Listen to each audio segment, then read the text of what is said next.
Hello, you guys. How are you doing? Today we have an interesting topic, and not only that is interesting, but it's also very, what's the word I'm looking for, B? It's very serious. Not only serious, but it's very sensitive. Um, Today we're gonna talk about domestic violence and depression as well. So, yeah. I just want to start off with telling you guys about this story. Like 3 years ago, I met this girl, and the way I met her was somebody came banging on my door, just banging on my door, 3 o'clock in the morning, banging on my door. And then when I opened the door, when I opened the door, this lady, this black young girl who looked like she was like no older than 25.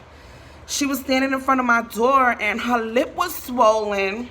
Her eye was like shut closed. She couldn't even, it looked like she was asleep because they were so swollen and closed. And she had a stab wound in her stomach. Like, she told me she has been stabbed. And so I told her to just come in my house, and I called 911, and the ambulance came and they did a report. And come to find out, this girl's boyfriend came in drunk and high off cocaine, and he he was also schizophrenic. And so he was like, oh, you've been cheating on me. He thought she was cheating, and he beat the hell out of her, and he stabbed her. And so it was just crazy. She said she'd been with him for like 10 years, and he started beating her like the first year that they met. And she stayed with him because she loves him. Like, why do you think women stay?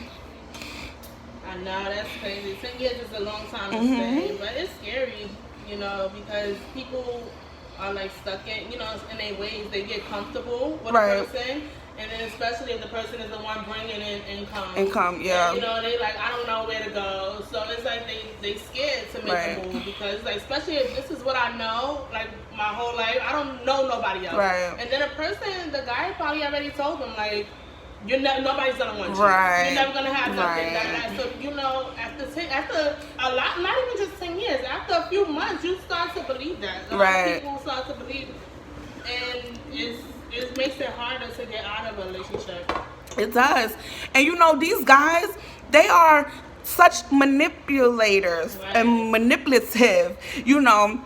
I was in a domestic violence situation before, and I didn't leave because I felt like he was my everything. Nobody else was gonna care about me, and they so smart that they tried to break you down from the beginning.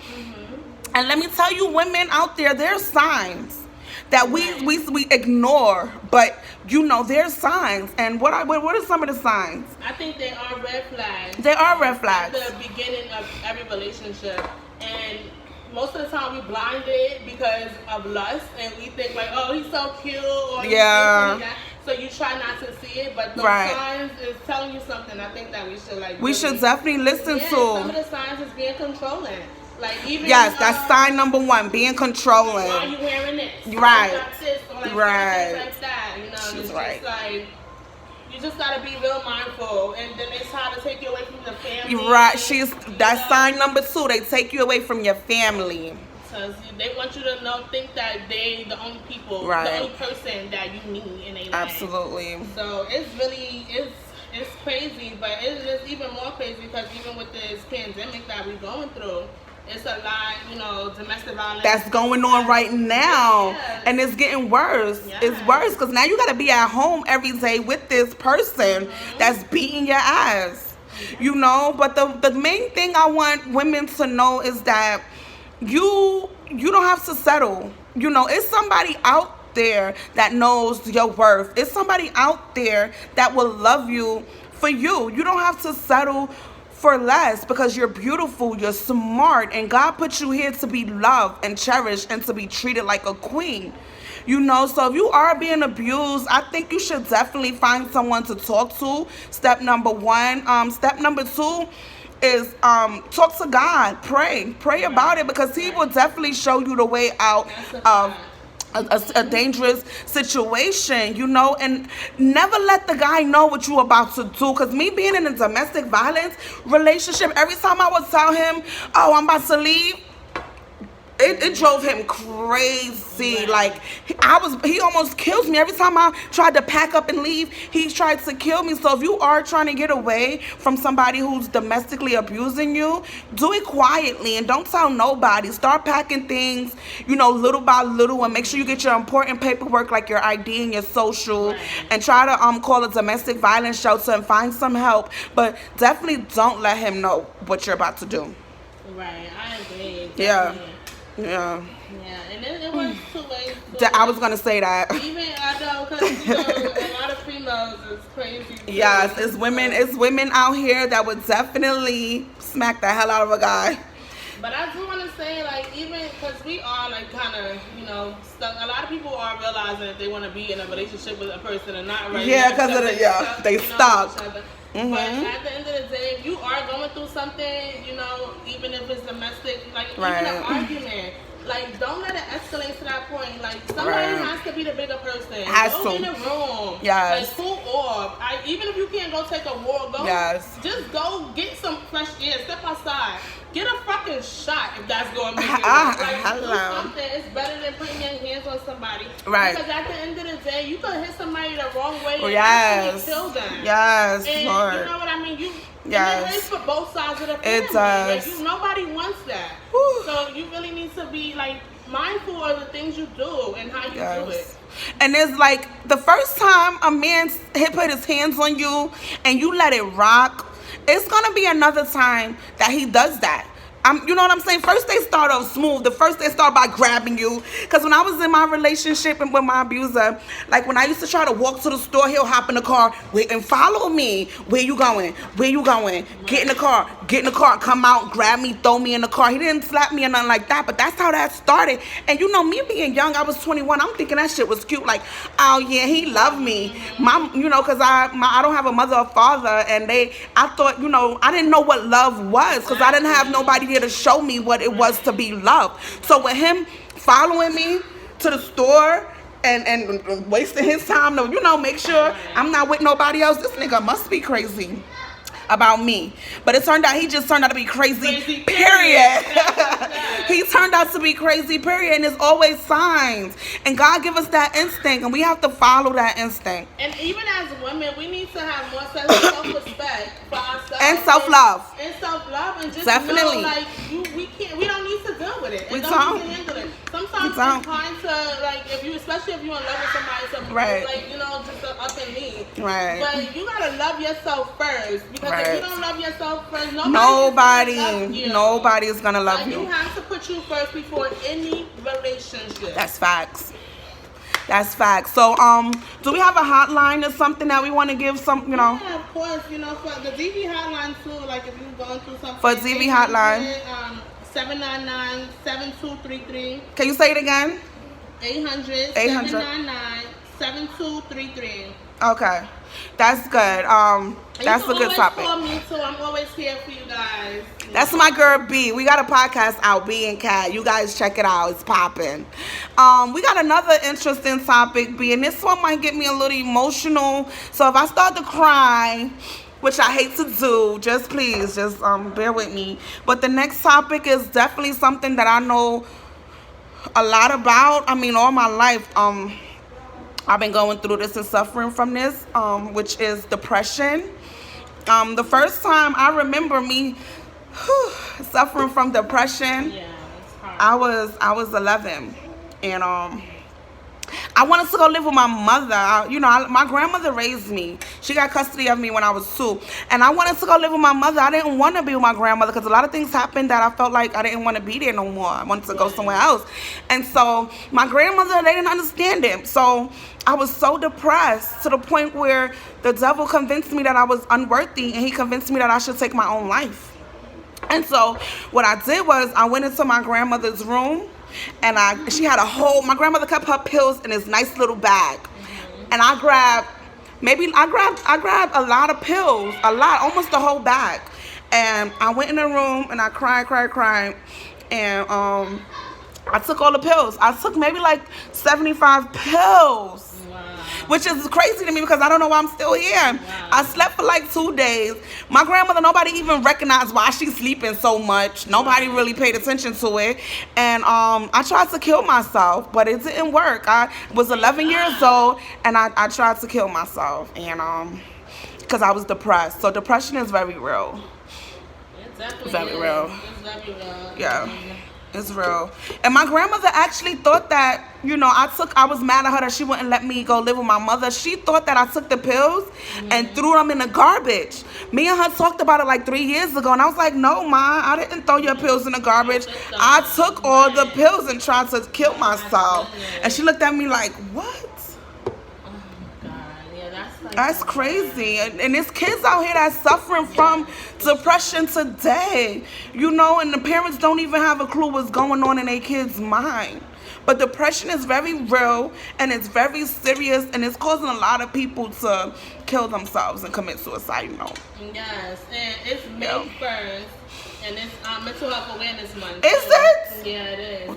What? It's really crazy because, like you said, before it wasn't as, it wasn't like a light shine on it as much as it is now. Right. But right now, it's a lot of kids, even from yes. ages like from even 5. Yes, you know Lord. what I mean? So it's really sad. I think that people should talk about it more yes, often. Lord. And I think it do come from, even in the home first, because it's, we gotta make sure our parents are okay, like the parents are okay. Facts. Because they see, Facts. they see how their parents Facts. go through. Like parents are struggling even now. Like again, we're going through this pandemic. Right.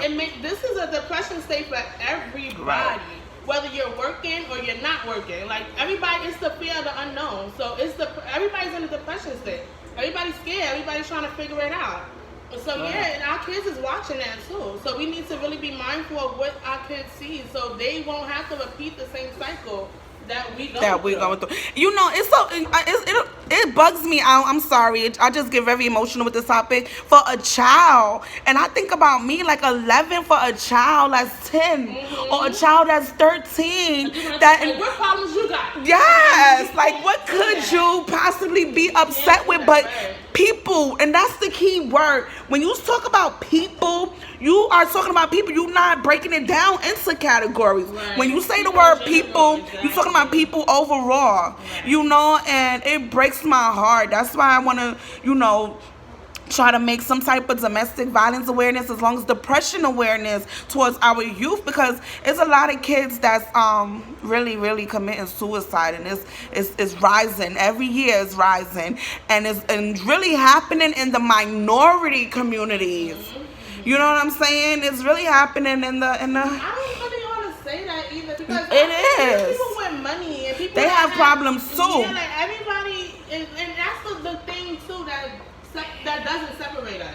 Like if rich people are going through what we're going, like we all going through on the same boat, whether you have it or you don't. Like, but if you check the statistics, that's where it's higher in the minority. The depression rate. Yes, and the depression not only, but the suicide too, as far as the youth. Yeah. And that's what bugs me out, because it's crazy. Like you said, what do you have to worry about? Like, and then it bugs me out because they kill themselves and they haven't even experienced life.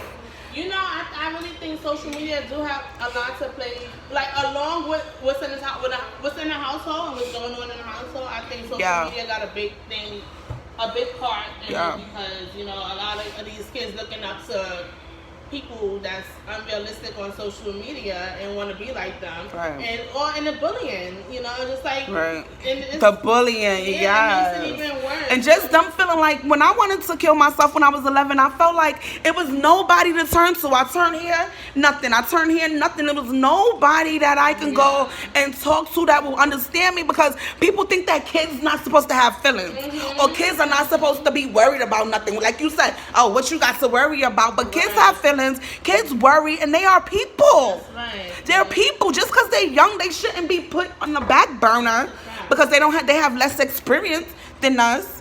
They are people, and they feel just like us. They have emotions. They're just like us.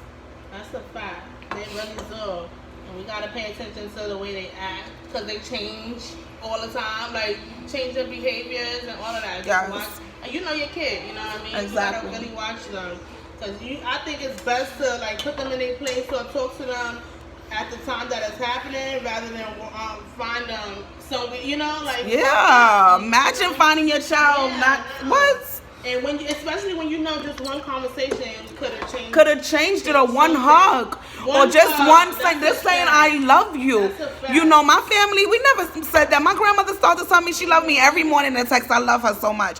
But I'm like, oh, okay. My family don't say I love you. Right. We don't know what that word means. It's true. Like we didn't grow up with hugs and kisses. It's take your ass to do this and do that. Right? Yeah, so like we don't know how that's supposed to be. And it's hard to portray that to your kids, especially if you haven't been through it. Exactly. Right. You haven't got that type of love. Right. And I think that's where it comes in even too with the domestic violence, because then we settle for that. Right. We settle. We don't know what love is. It's true. But for those who don't know what love is, and for those who out there who grew up like me, that didn't have nobody to tell them they love them, didn't have no mother or no father, I want you to know that when I was going through all of that, BB, I don't know how it happened, but I became very religious. I used to get on my knees and pray, God, please let me live with my mother. God, please let me live with my mother. I don't know. I swear to God, I can't tell you, after everything I've been through, I don't know where the love for God or the faith in God come from.